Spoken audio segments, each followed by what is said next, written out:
কেনই বা বাংলার মুখ্যমন্ত্রী বারবার টার্গেট হবেন টেররিস্ট? কেনই বা টেররিস্টরা বারবার টার্গেট করছেন বাংলার মুখ্যমন্ত্রী? কেনই বা তাদের হটলিস্টে বাংলার মুখ্যমন্ত্রীর নাম? আজকের আমরা ভিডিওতে এই টপিক নিয়েই আলোচনা করব। আপনারা দেখছেন দ্য ডেলি টিউন। আমি অমিত। চ্যানেলটা যদি ভালো লাগে তাহলে সাবস্ক্রাইব করবেন, নোটিফিকেশন বাটনটা অন করে দেবেন, আর একটু লাইক আর শেয়ার করে দেবেন। কয়েকদিন আগে বর্ধমান থেকে যে টেররিস্টকে বাংলার এসটিএফ অ্যারেস্ট করেছে, তার লিস্টে কিন্তু আমাদের বাংলার মুখ্যমন্ত্রীর নাম পাওয়া গেছে। তো এটা কেন? তার কিছু কারণ আমরা এখন আলোচনা করছি। একটা সময় ছিল যখন বাংলায় তৃণমূল শাসন ছিল, তার আগে ছিল সিপিএম এর শাসন। এই সময় আমরা দেখেছিলাম যে বাংলা আর পশ্চিম বাংলা আর বাংলাদেশের মধ্যে সেরকমভাবে কোনো বর্ডার ছিল না। তাতে কি হতো, একটা অবাধ যাতায়াত কিন্তু লেগেই থাকতো। যতই মানুষ বলুক যে বাংলাদেশ থেকে লোক আসতো না বা ওয়েস্ট বেঙ্গল থেকে লোক বাংলাদেশে যেত না, এমনটা নয়। একটা সার্টেন টাইমে, স্পেশালি স্পেশালি ইলেকশনের টাইমে কিন্তু বাংলাদেশ থেকে একটা পার্সেন্টেজ লোক এই ওয়েস্ট বেঙ্গলে আসতো, ভোট দিত, চলে যেত। এটা সিপিএম গভর্নমেন্টও হয়েছে, আবার তৃণমূল গভর্নমেন্টও সেটা হয়েছে। ইন দ্য মিন টাইম, বাংলায় যখন বিজেপি সরকার গঠন করলো, ঠিক তার 1 থেকে 1.5 বছর আগে যদি আমরা একটু সর্বভারতীয় পলিটিক্সটা দেখি, তাহলে দেখতে পারবো যে পাকিস্তান কিন্তু কখনো না কখনো কিছু না কিছু ভাবে কিন্তু ইন্ডিয়ার থেকে ডাউনে যাচ্ছিল। ইন্ডিয়া তাকে ডাউনে পাঠিয়ে দিচ্ছিল, যে জন্য পাকিস্তানের সন্ত্রাসবাদী যেসব কার্যকলাপ ছিল, টেররিস্টদের যে থ্রেট ছিল ইন্ডিয়ার উপর, সেটা কিন্তু আস্তে আস্তে কমে গেছিল। কিন্তু আবার আরেকদিকে যখন বাংলাদেশে হাসিনা সরকারের গভর্নমেন্ট পড়লো, তখন বাংলাদেশ কলমে কিন্তু পাকিস্তানের সঙ্গে একটা ভালো সম্পর্ক তৈরি করলো। আর এই জায়গাটারই সুযোগ নিল টেররিস্টরা। তারা কি করলো, তারা পাকিস্তান থেকে এখন বাংলাদেশে প্রায় ট্রান্সফার হয়ে গেছে বলা যেতে পারে। তো এই যে অবাধ যাতায়াত ছিল আগের গভর্নমেন্টে সময়, সেই যাতায়াতটা কিন্তু বিজেপি গভর্নমেন্ট এসে প্রায় প্রথম 1-2 দিনেই ডিক্লেয়ার করে দিয়েছিল যে এই যাতায়াতটা টোটালি বন্ধ হবে, এবং তারা সেইভাবে জমি হস্তান্তর করলো বিএসএফ এর কাছে। এর ফলে কি হলো, পাকিস্তানের টেররিস্টরা যে কাজটা পাকিস্তানে বসে করতো, সেটা যখন সম্পূর্ণভাবে ধূলিসাৎ করে দিয়েছিল ইন্ডিয়া গভর্নমেন্ট, তারা সেই জায়গাটা বেছে নিল বাংলাদেশকে। আর পশ্চিমবঙ্গ যেহেতু বাংলাদেশের বর্ডার এলাকায়, সুতরাং সেখান থেকে কিন্তু এই ধরনের কার্যকলাপ চালানোটা খুব সুবিধা। কিন্তু হিতে বিপরীত হলো কি না, পশ্চিমবঙ্গে তখন সরকার পাল্টালো, আর তারা আস্তে আস্তে বর্ডারটা সিল করা শুরু করলো। শুধু বর্ডার সিল না, তারা নানাভাবে ওয়েস্ট বেঙ্গলের ভেতরেও যে বাংলাদেশিরা আছে তাদেরকে পাঠিয়ে দেওয়ার ব্যবস্থা করলো। এতে তাদের সন্ত্রাসবাদী কার্যকলাপে অনেক অসুবিধার সৃষ্টি হতে থাকলো। তাই তারা ডাইরেক্ট টার্গেট করছে কাকে? পশ্চিমবঙ্গের মুখ্যমন্ত্রীকে। আরো আর একটা দিক, সেটা হচ্ছে একসময় এই মুখ্যমন্ত্রী এখন যিনি আছেন, তিনি একসময় ছিলেন তৃণমূল গভর্নমেন্টের একজন কর্মী। কিন্তু ঘটনাক্রমে তিনি সেই দলটাকে ত্যাগ করে বিজেপিতে চলে আসেন, এবং বিজেপিতে শুধু আসেনি, বিজেপিকে সেখান থেকে তুলে এনে, একদম গ্রাসরুট লেভেল থেকে তুলে এনে তাকে গভর্নমেন্ট ফর্ম করিয়েছে। এতে তো একটা রাগের সৃষ্টি হয়েছে। এবং আমরা ভালোভাবে জানি যে তৃণমূলের আমলে কিন্তু নিয়ম শৃঙ্খলা, এই বাংলাদেশ থেকে আসা যাওয়া, এই ধরনের কার্যকলাপ, এগুলো কিন্তু খুব একটা অসুবিধার ছিল না। তো সেইটাকে তিনি সম্পূর্ণভাবে স্টপ করেছেন। তো সে স্বাভাবিক, তার পূর্ববর্তী দলের কর্মীদের কিন্তু তার উপর একটা রাগ আছে। এবং সেই দলের সাথে আমরা দেখেছিলাম যে অতীতে বহু টেরোরিস্ট গোষ্ঠী বা অন্যান্য এই ধরনের সম্প্রদায়ের সঙ্গে সুসম্পর্ক বজায় ছিল। তো সেই দিক থেকে যদি আপনি কারোর পতনের বীজ পোতেন এবং তার পতন হয়, তখন তারা কিন্তু আপনার শত্রুতেই পরিণত হয়। তো সুতরাং এখান থেকে বলাই যেতে পারে যে অতীতের তার দলের কিছু কর্মীর রাগ, সেটাও কিন্তু একটা কারণ হতে পারে।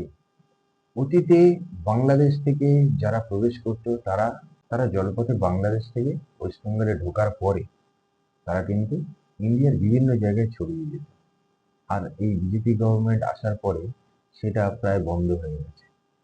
তাতে কি হয়েছে, একদল বাংলাদেশি কিন্তু ইনকাম বন্ধ হয়ে গেছে। যারা এই বর্ডারে এই ধরনের কাজ কারবার করতো তাদের কিন্তু ইনকাম পুরোপুরি বন্ধ। তো সুতরাং তাদের ইনকাম করতে হবে, এবং তাদের যেহেতু ইনকামটা হতো অসৎ পথেই, মানে একজনকে যখন বর্ডার পারাপার করায় এটা তো একটা অসৎ উপায়, তো তারা কিন্তু এইভাবেই ইনকামটা করতো। তো সেই ইনকামটা যখন বন্ধ হয়ে গেছে, তারা কিন্তু এইবারে বিভিন্ন সন্ত্রাসবাদী গোষ্ঠীর সঙ্গ দিতে শুরু করেছে। কারণ এদের ইনকামের রাস্তাটাই ছিল অসৎ, শুধু তারা লাইনটা পরিবর্তন করে নিয়েছে। তারা কি করেছে, তারা বর্ডার টপকে যে মানুষকে এপার থেকে ওপারে নিয়ে যেত বা ওপার থেকে এপারে নিয়ে যেত, সেটা বন্ধ করে দিয়ে তারা এখন কি করছে, এই সন্ত্রাসবাদী গোষ্ঠীদের বিভিন্নভাবে সাহায্য করার কাজ শুরু করেছে। তো তাদের কাছে তাদের ইনকাম বন্ধ হয়ে যাওয়ায় এই পশ্চিমবঙ্গের গভর্নমেন্টের যিনি মাথা, তার প্রতি রাগ সৃষ্টি হচ্ছে।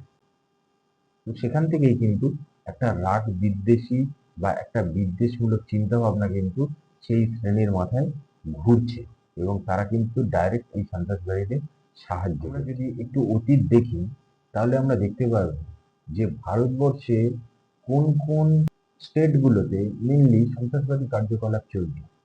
কাশ্মীর, পাঞ্জাব, রাজস্থান, এইগুলো এইগুলো ছিল পাকিস্তানের কিন্তু বর্ডার এলাকা।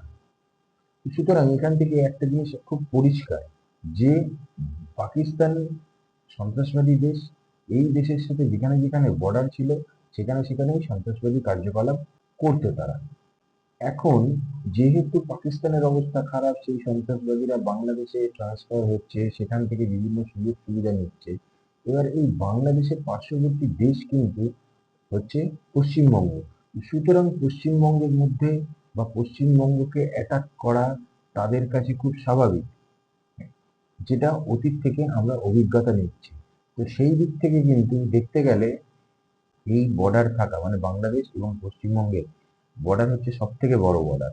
তো এই বর্ডার বন্ধ করে দেওয়া এবং এই মুখ্যমন্ত্রীর বাংলাদেশিদের ওয়েস্ট বেঙ্গল থেকে বিতাড়ন করার যে তৎপরতা, তার জন্যই কিন্তু তাদের মেন টার্গেট হচ্ছে আমাদের এই পশ্চিমবঙ্গের মুখ্যমন্ত্রী। যখন কোনো দলের বা কোনো সরকারের মাথাকে যদি নুইয়ে দেওয়া যায় তাহলে সেই সরকার পড়ে যায়।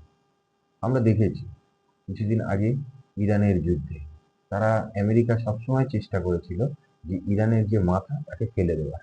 এবার ওয়েস্ট বেঙ্গলের যে গভর্নমেন্টটা হয়েছে সেটা সদ্য 2-3 মাস সবে হতে যায় এই গভর্নমেন্ট, কিন্তু এই সময়ে যদি তার মাথা বা মূলকে যদি সরিয়ে দেওয়া যায় তাহলে কিন্তু তাদের কাজটা বা এই গভর্নমেন্টকে ফেলে দেওয়াটা খুব সোজা হয়।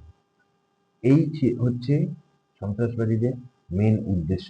সেই জন্যই তারা বারবার চেষ্টা করছে যে সিএম কে অ্যাটাক করা, সোজাভাবে, বেঁকাভাবে, সব রকম ভাবে। তাদের মূল উদ্দেশ্যই হচ্ছে এটা, এই ওয়েস্ট বেঙ্গলে কোনো রকম কড়াকড়ি শাসন যাতে না আসে, তাহলে সন্ত্রাসবাদীদের ভারতবর্ষে ঢুকে কার্যকলাপ করাটা কিন্তু বন্ধ হয়ে যাবে। কিন্তু বাস্তবে ঠিক তার উল্টোটা হচ্ছে। ওয়েস্ট বেঙ্গলের গভর্নমেন্ট এখন অনেক স্ট্রং, তারা অনেক অ্যাডভান্স। তো সুতরাং ওয়েস্ট বেঙ্গলে যাতে না সন্ত্রাসবাদী কার্যকলাপ হয়, বিভিন্নভাবে প্রশাসন সেই কাজই করছে। এটাই তাদের সহ্য হচ্ছে না, মানে সন্ত্রাসবাদীদের সহ্য হচ্ছে না, তাই তারা চেষ্টা করছে যে ওয়েস্ট বেঙ্গলের সিএমকে কি করে অ্যাটাক করা যায়। এবং শেষ বিষয় হচ্ছে, এটা শুধু একজন সিএম না, সেই সিএম এর আজকের যিনি প্রেজেন্ট সিএম, তার জায়গায় যদি অন্য কোনো ব্যক্তিও যদি সিএম হতো, সন্ত্রাসবাদীরা সেই একই কার্যকলাপ করতো। সুতরাং এখানে ব্যক্তি প্রধান নয়, এখানে প্রধান হচ্ছে যে কে মুখ্যমন্ত্রী হচ্ছে আর কোন দল থেকে হচ্ছে, সেই দলটা কি সন্ত্রাসবাদী বা বাংলাদেশিদের খুব প্রেফারেবল। যেহেতু এখনকার গভর্নমেন্ট বা এখনকার সরকার কোনোভাবেই সেটা প্রেফার করে না, সেই জন্যই এই গভর্নমেন্টে যেই ওই চেয়ারে বসতো সেই কিন্তু এদের টার্গেট হতো।